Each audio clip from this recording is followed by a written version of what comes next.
Bismillahirrahmanirrahim. Assalamu alaikum, my dear students. I am Shahzad Waheed, and I am addressing you from the platform of Punjab Group of Colleges. And we have started chapter number 14, and today we are going to discuss lecture number 8. And topic of discussion is transpiration.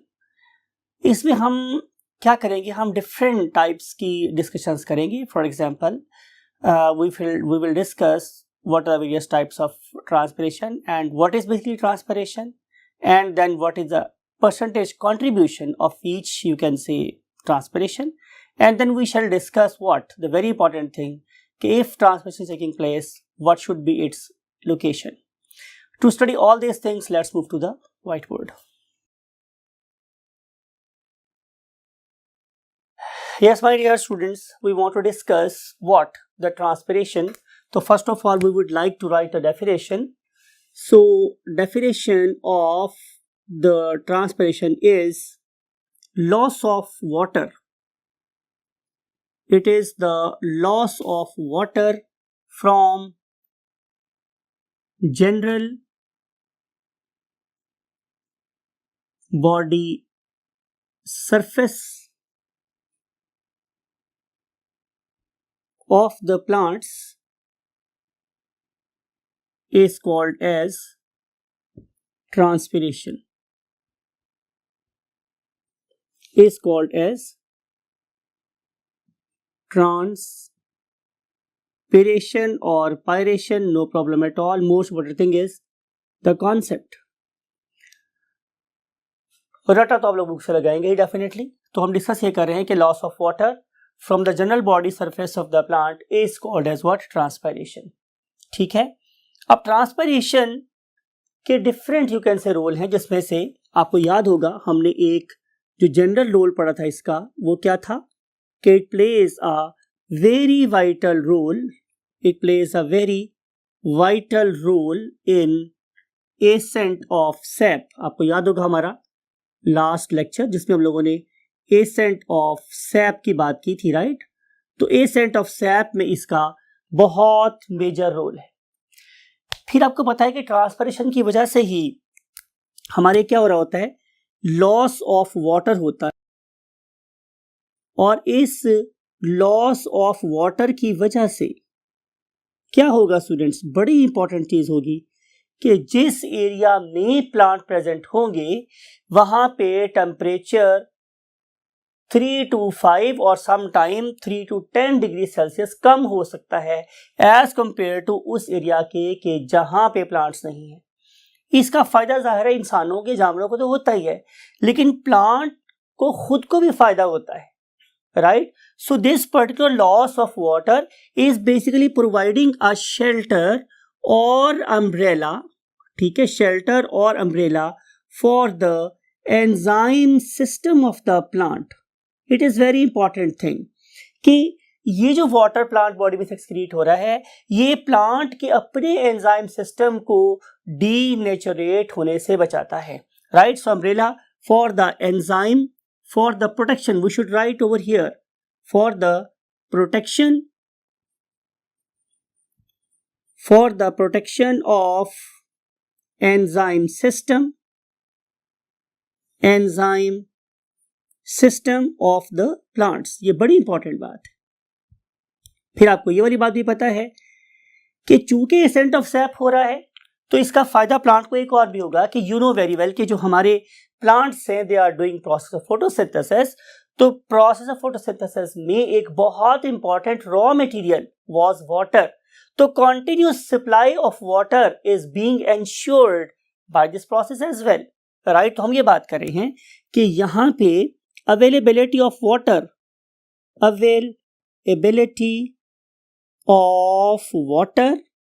as raw material of photosynthesis, ये भी इसी का काम, right? फिर आपको ये वाली बात भी याद है हमारे स्टूडेंट्स कि जो हमारी सेल्स है, I am talking about the cells. किसकी बात हो रही है? Cells of leaves. I am talking about mesophyll cells. It may be the palisade mesophyll or it may be the spongy mesophyll cells. Their surface is always kept moist. ये भी discuss हुआ था आप लोगों के साथ बहुत डिटेल के साथ. जब आपने इंटरनल लीफ पढ़ा था। तो हमारे ये वाले सेल्स, चाहे वो मेरे पास पैलिसेड मेसोफिल सेल्स हैं या वो मेरे पास स्पंजी मेसोफिल सेल्स हैं, तो they are always covered with a very fine thin film of water, something like it. और मैंने आपको ये डिस्कस किया था कि इस पर्टिकुलर फिल्म ऑफ वाटर की वजह से solubility of gases and availability of gases, I mean to say, I want to discuss another raw material of photosynthesis, that is CO2, right?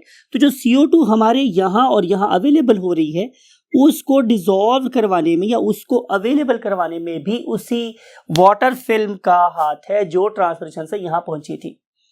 तो ये वो इंपॉर्टेंस है। या बात खत्म नहीं हो गई, अब जनरल सी बात उन्होंने की है कि आखिर ट्रांसपिरेशन का रोल क्या है प्लांट बॉडी के अंदर।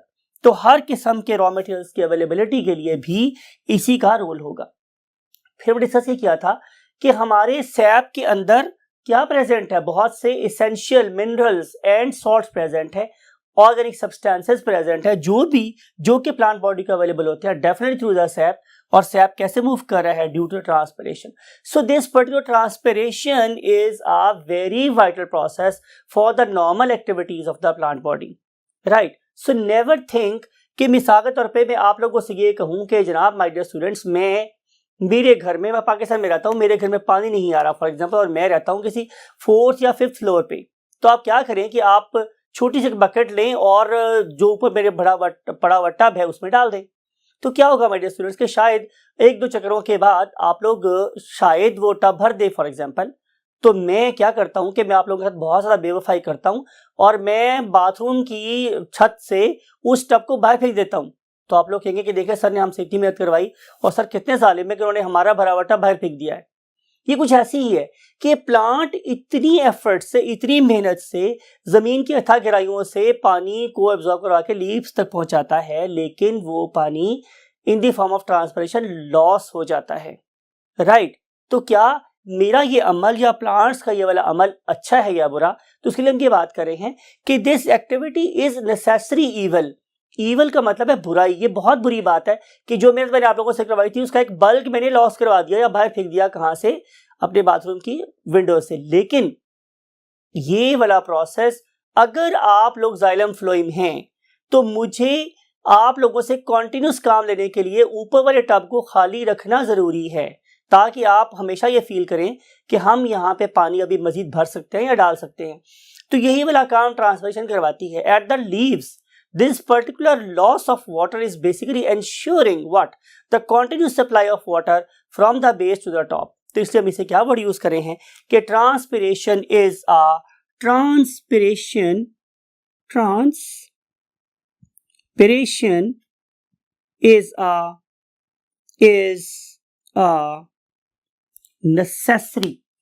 a necessary evil।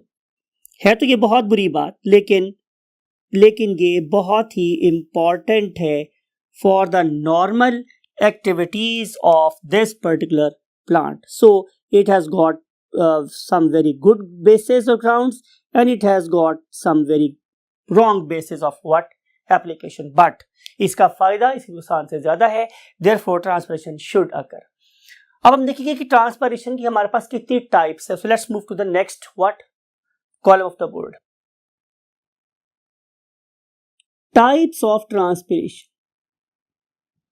तो हमारे पास स्टूडेंट्स अकरेंस के लिहाज से कि ट्रांसपिरेशन कहां से हो रही है, हमारे पास ट्रांसपिरेशन की 3 टाइप्स हैं। उनमें से एक का नाम क्या है students? Number 1 is cuticular transpiration and number 2 is lenticular transpiration, right.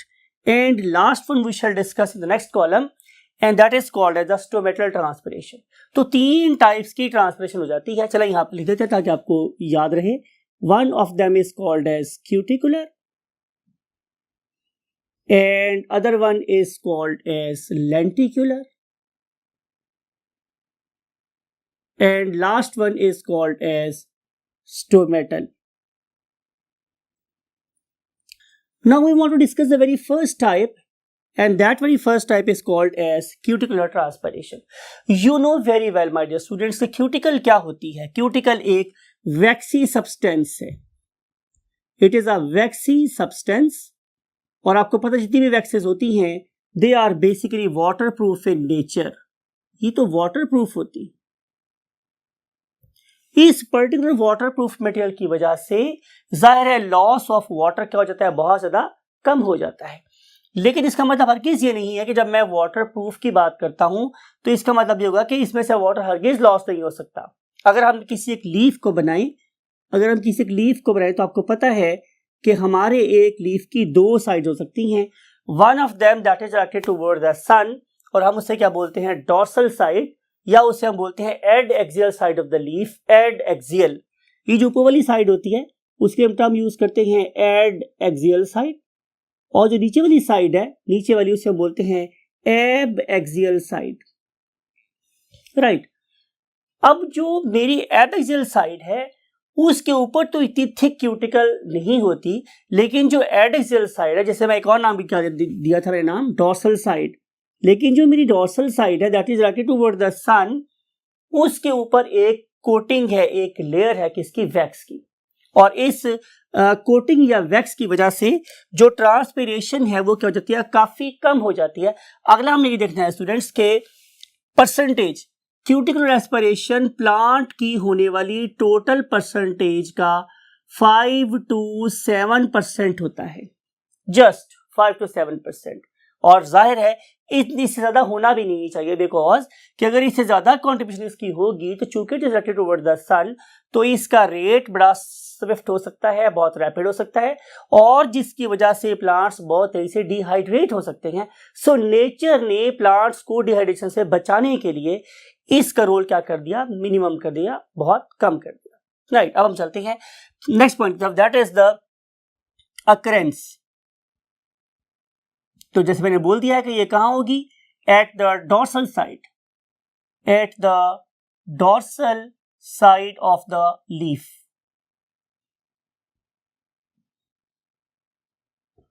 Right. दूसरी टाइप की मेरे पास कौन सी है स्टूडेंट्स, लेंटिकुलर ट्रांसपिरेशन। अब what is the definition of lenticular what transpiration, तो हम लिखेंगे क्या, loss of water from the lenticels। तो अब लेंटिसेल एक सबसे मुश्किल वर्ड है जो हमें अंडरस्टैंड करना है। इसका मतलब हरगिज़ ये नहीं है कि आप लोगों के लिए मुश्किल है, बिकॉज कि लेंटिसेल्स कहाँ लोकेट करते हैं, किस तरह के होते हैं, डिस्कस कर चुके हैं, लेकिन इसकी फर्दर डिटेल्स डेफिनेटली हम आपके साथ डिस्कस करेंगे। तो लेंटिसेल में से पानी के जो लॉस होता है उसे हम क्या बोलते हैं, लेंटिकुलर ट्रांसपिरेशन। अब जो लेंटिकुलर ट्रांसपिरेशन है इसकी कंट्रीब्यूशन कितनी है, लेंटिकुलर की परसेंटेज कंट्रीब्यूशन, तो आंसर है कि वो है हमारे पास जस्ट 1 to 2%। हम इमेजिन कर सकते हैं कि ये इसका रोल भी बहुत ही ज्यादा कम है, जस्ट 1 to 2%। अगली बात हमें पढ़नी है अकरेंस, कि लेंटिसेल्स होते कहाँ हैं, अकरेंस। तो इसके लिए आप लोगों ने बहुत गौर से एक बात को सुनना है कि पहली बात कि लेंटिसेल्स हर किस्म के प्लांट में नहीं पाए जाते, तो हम लिख रहे हैं कि lenticels do not found in all plants. सारे प्लांट्स में लेंटिसेल नहीं होते। चलें, कोई जो कैटेगरी होगी जिसमें ये एग्जिस्ट कर रहे होंगे, तो answer is in most of the flowering plants. However in most of the flowering plants इनमें ये पाए जाते हैं। भाई अगर ये फ्लावरिंग प्लांट्स में पाए जा रहे हैं तो कहां, तो इसका आंसर है कि they can exist in aerial parts. Aerial parts के बाद मेरे पास क्या होती है, वो वाले पार्ट्स जो हवा में हैं। अब aerial parts of the plant body can be either stem, pneumatic roots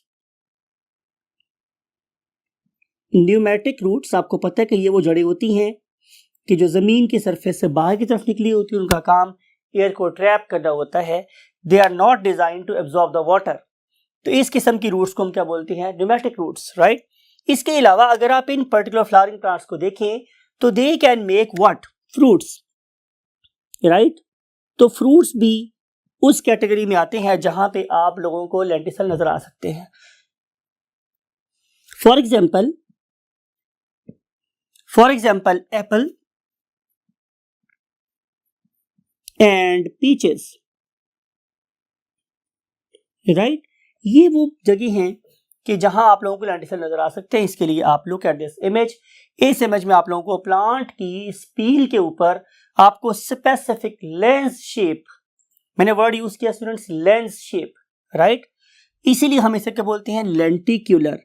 अगर आप इस पर्टिकुलर कैविटी को या स्ट्रक्चर को देखें तो इसकी शेप किसी लेंस की तरह से है। तो this lens shape structure is basically called as what, lenticel. कहीं और भी नजर आ सकता है हमें ये वाला स्ट्रक्चर जो हम बहुत ज्यादा फ्रीक्वेंटली या बहुत आसानी से देख सकते हैं? तो answer is yes, in the stem tubers. आपको पता है कि जो स्टेम ट्यूबर्स हैं उसकी बेस्ट एग्जांपल मेरे पास क्या है? स्टेम ट्यूबर की बेस्ट एग्जांपल है पोटैटो। तो जो पोटैटो के ऊपर आपको आईज या आंखें सी नजर आती हैं, basically these are what, lenticels. अब अगर मैं क्या करूं कि मैं इस एक पर्टिकुलर लेंटिसल की हिस्टोरी को स्टडी करूं, मीन ये किस तरह का होता है, मैं इसका सेक्शन कट करूं और सेक्शन कट करने के बाद उसे माइक्रोस्कोप पे देखूं, तो आए देखते हैं हमें क्या नजर आएगा in the next column. So let's move to next column, that is the histology, that is the histology of lenticel. तो ये जो मेरे पास लेंटिसल्स है स्टूडेंट्स, ये बेसिकली किसी भी स्टेम की बार्क के नीचे नजर आ सकते हैं हम लोगों को, बीनीथ, नीचे, या उसकी हम लोगों को सरफेस पे भी नजर आ सकते हैं, बीनीथ और एट द सरफेस, सरफेस पे भी नजर आ सकते हैं, राइट। अब इससे इंपॉर्टेंट बात मेरे पास ये है कि अगर आप लोग इस पर्टिकुलर स्ट्रक्चर को देखें तो ये हमें इस पर्टिकुलर बार के ऊपर किसी फटी हुई चीज की तरह नजर आ रहे हैं। इसके सेंटर में एक गैप है, लुक एट दिस इमेज। ये आज का दूसरा इमेज देख रहे हैं, इस पर्टिकुलर इमेज में आपको नजर आ रहा है कि यहाँ पे आपको लूज कनेक्टिव टिश्यू नजर आ रहे हैं, लूज, और जो सेल्स यहाँ पे नजर आ रहे हैं they are loosely packed, right, और they are providing very huge what, intercellular spaces. और इंटरसेलुलर स्पेसेस की अगर आप कनेक्टिविटी देखें तो ये अंदर लाई करने वाले बहुत सारे सेल्स के साथ है। अगर ये सरफेस, ये स्ट्रक्चर यहाँ प्रेजेंट है तो फिर डेफिनेटली इसका कोई ना कोई एडवांटेज भी होगा। तो एडवांटेज क्या है? एडवांटेज ऑफ लेंटिसल, तो इसका एडवांटेज माय डियर स्टूडेंट्स ये है, कनेक्ट करता है internal structure, internal parts of the stem को विद द एक्सटर्नल एनवायरनमेंट। तो ये इसका मेरे पास क्या हो गया, एक एडवांटेज हो गया।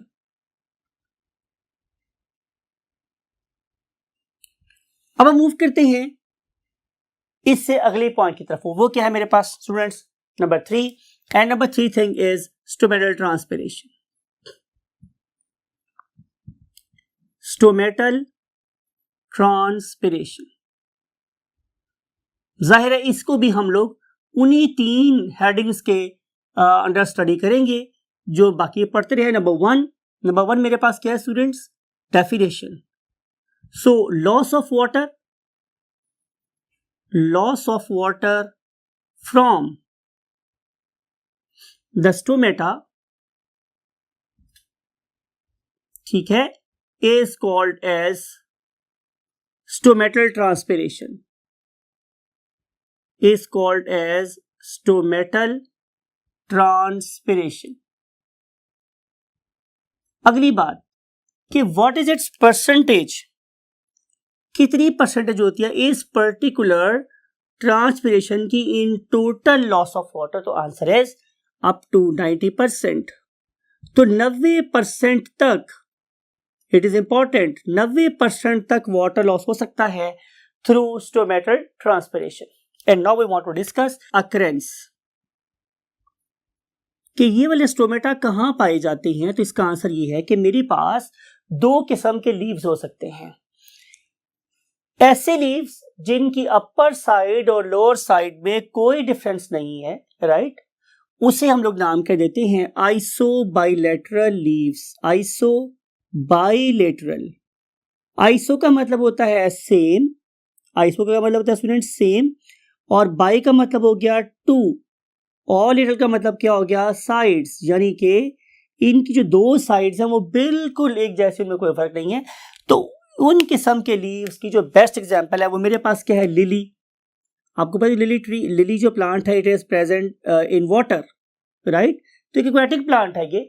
तो इसकी दोनों सरफेसेस पे, दोनों साइड्स पे लोगों को नजर आ सकता है व्हाट, द स्टोमेटा। लेकिन ऑन द अदर हैंड दूसरी किस्म की जो लीव्स हैं मेरे पास, उन्हें हम लोग नाम कर देते हैं बाईफेशियल लीव्स। बाई का मतलब हो गया टू, और फेशियल का मतलब हो गया चेहरा, राइट। तो ऐसे किस्म की जो लीव्स होते हैं उनमें stomata they are present only in the lower epidermis, only in lower epidermis. लेकिन इसका मतलब ये नहीं है कि इनकी अपर एपिडर्मिस में बिल्कुल स्टोमेटा नहीं होते, लेकिन होते हैं, लेकिन उसकी कॉन्सेंट्रेशन नेग्लिजिबल होती है। So most of the stomata they are existing in lower epidermis only. अगर मैं आपके लिए डायग्राम ड्रॉ करूं तो ये है मेरे पास क्या, लोअर एपिडर्मिस, दिस वन बहुत दफा ड्रॉ किया मैंने आप लोगों के लिए। और इस लोअर एपिडर्मिस में क्या प्रेजेंट हैं, जाहिर है बीन शेप सेल्स, और वो जो बीन शेप सेल्स हैं हम क्या बोलते हैं, गार्ड सेल्स। तो इन पर्टिकुलर गार्ड सेल्स को अगर देखा जाए तो इनके दरमियान में क्या हो जाता है स्टूडेंट्स, एक होल प्रोड्यूस हो जाता है, एंड दैट वेरी होल, जिसे अब मैं ब्लैक पेंट कर रहा हूं, something like it, this one और this one, it is called as what, stomata. इसे हम स्टोमेटा बोलते हैं, राइट। अब जो स्टोमेटा हैं ये, इनकी शेप वेरी करती है in two different groups of the what plants. उनमें से जो एक ग्रुप है उसे हम क्या बोलते हैं, मोनोकॉट्स, ठीक है। इसका एक ग्रुप मेरे पास क्या कहलाता है, मोनोकॉट्स, और दूसरा ग्रुप कहलाता है डाइकॉट। और जो मेरे पास मोनोकॉट प्लांट्स हैं उनके लीव्स क्या, उनके स्टोमेटा कैसे होते हैं, डंबल शेप। मेरा ख्याल है कि अगर आप जिम जाते हैं तो आप लोगों को बिल्कुल एक डंबल की पहचान हो गई होगी कि ये डंबल शेप स्ट्रक्चर किस तरह की होती है, राइट। और जो मेरे पास डाइकॉट प्लांट्स हैं उनमें stomata they are kidney shaped, और अगर आपने सीड्स देखे हो बीन सीड्स, तो ये बीन सीड की शक्ल के होते, राइट। अगर आप जरा बात को गौर से सुने तो पता चलेगा कि हमारी लोअर एपिडर्मिस के ये वो वाहिद सेल्स हैं that do not have plasmodesmata. ये इंपॉर्टेंट बात है, इसलिए आपने इसको क्या करना है, स्टार लगा के ब्लॉक करके लिखना है इस पर्टिकुलर बात को कि guard cells do not have और डोंट हैव व्हाट, प्लाज्मोडेस्माटा। ये इंपॉर्टेंट बात है, it is very very important thing. इस पर्टिकुलर चीज ने आगे चल के आप लोगों की हेल्प करनी है, इसलिए आप इसे ब्लॉक भी करें, और इसके ऊपर मैंने स्टार तो ऑलरेडी लगा दिया आप लोगों के लिए कि इतनी इंपॉर्टेंट बात है। फिर दूसरी बात यह है कि ये गार्ड सेल हमारी लोअर एपिडर्मिस के ओनली सेल्स हैं कि that have chloroplast, only cells that have chloroplast. ये सिर्फ वो वाहिद सेल हैं जिनके पास क्लोरोप्लास्ट होता है। इसका मतलब है कि ये फोटोसिंथेसिस कर सकते हैं, राइट। और आपको चैप्टर नंबर 13 में आप लोगों ने ये बात पढ़ी थी कि दे आर सो एनॉर्मस। शायद आप लोगों को एक वैल्यू याद हो, हमने बात की थी टोबैको प्लांट की, कि टोबैको प्लांट के 1 सेंटीमीटर स्क्वायर में, 1 सेंटीमीटर स्क्वायर में अबाउट 12,000 स्टोमेटा प्रेजेंट थे पर सेंटीमीटर स्क्वायर। और इसके पीछे क्या प्रेजेंट है, जाहिर है एयर स्पेसेस, और इन एयर स्पेसेस से इन पर्टिकुलर होल्स में से क्या हो सकता है, वाटर एक्सक्रीट हो सकता है। अगर आप लोग इस थर्ड इमेज को देखें, लुक एट दिस इमेज, और इस इमेज में आपको नजर आ रही है कि ये एक अपर एपिडर्मिस है, और उसके नीचे ये वर्टिकली हैंग कर रही है लोअर क्या, palisade mesophyll. I know my dear students, this diagram is not new for you. हमने बहुत दफा इस इमेज को, इस डायग्राम को बार बार आप लोगों के सामने पेश किया है कि जहां पे आप लोगों को नजर आते हैं फिंगर शेप वर्टिकली हैंगिंग, क्या, पैलिसेड बेसोफिल सेल। इसके दरम्यान में देखो इंटरसेलुलर स्पेस बहुत कम है, लेकिन उसके बाद जो नीचे मेरे पास सेल है वो क्या है, पैलिसेड बेसोफिल। और पैलिसेड बेसोफिल में क्या है, very good, very very large air chambers, intercellular spaces, और ये वाले इंटरसेलुलर स्पेसेस इवेंचुअली किससे कम्युनिकेट करते हैं, किससे कनेक्ट होते हैं, यस टू द स्टोमा, और स्टोमा में से वाटर बाहर निकल सकता है। सबसे अहम बात है वो ये कि आप लोगों को हम एग्जाम में डायग्राम दे सकते हैं, और डायग्राम में आप लोगों से हम ये कह सकते हैं कि आप ये बताएं कि यहाँ पे पानी किस तरफ से किस तरफ मूव करता है, तो you have to place the arrows. तो आप लोग इस डायग्राम पे लगने वाली एरोज को देखें तो आपको पता चलेगा कि बेसिकली वो वाटर जो जाइलम के थ्रू आ रहा है। नाउ द क्वेश्चन इज कि सर हम जाइलम को कैसे पहचानेंगे, तो आंसर इज वेरी सिंपल कि जो मेरे जाइलम के वेसल्स है they are double wall thick. You know कि इसमें बहुत ज्यादा क्या होता है, सेलुलोज होता है, लिग्निन होता है, क्यूटिन होता है, पेक्टिन होता है, तो इसकी वजह से ये काफी थिक वॉल बन जाती है। इस थिक वॉल जहां पे भी आप लोगों को क्रॉस सेक्शन में डबल थिक वॉल सेल नजर आए, इसका मतलब यह है कि वो जाइलम के सेल्स हैं। लेकिन उसकी निस्बत आप लोग इन फ्लोएम के सेल्स को देखें तो ये जो फ्लोएम के सेल्स हैं they are very they have got very narrow diameter, they are more in number and they are not designed to fetch huge amount of waters. तो आप लोगों ने बड़े लूमन वाले डबल वॉल थिक वाले cells को ढूंढना है और वहां से आपने एरोज को मूव करवाना है first towards the palisade mesophyll and then in downward direction, look at this downward direction to what spongy mesophyll and then excellent air chambers and then out. तो ये एरोज आपको लगा रह सकते हैं। आपको इन एरोज से पता चलता है कि जमीन की गहराइयों से आने वाला पानी आखिर मेरे पैलिसेड मेसोफिल को और स्पंजी मेसोफिल को required amount of water supply करने के बाद नेसेसरी इवल होने की वजह से इन स्टोमेटा में से बाहर निकल गया। राइट, अब ये जो मेरे पास स्टोमेटा है ये कैसे काम करते हैं, इनका कैसे और बच्चों का रोल प्ले होता है, means opening and closing of stomata, इसको हम डिस्कस करेंगे आप लोगों के साथ नेक्स्ट चैप्टर में। और till that time take very good care of yourself and your great parents and always try to share joys because खुशियां शेयर करने से बढ़ती हैं। अल्लाह आप लोगों को खुश रखे। अल्लाह हाफिज, अस्सलाम वालेकुम।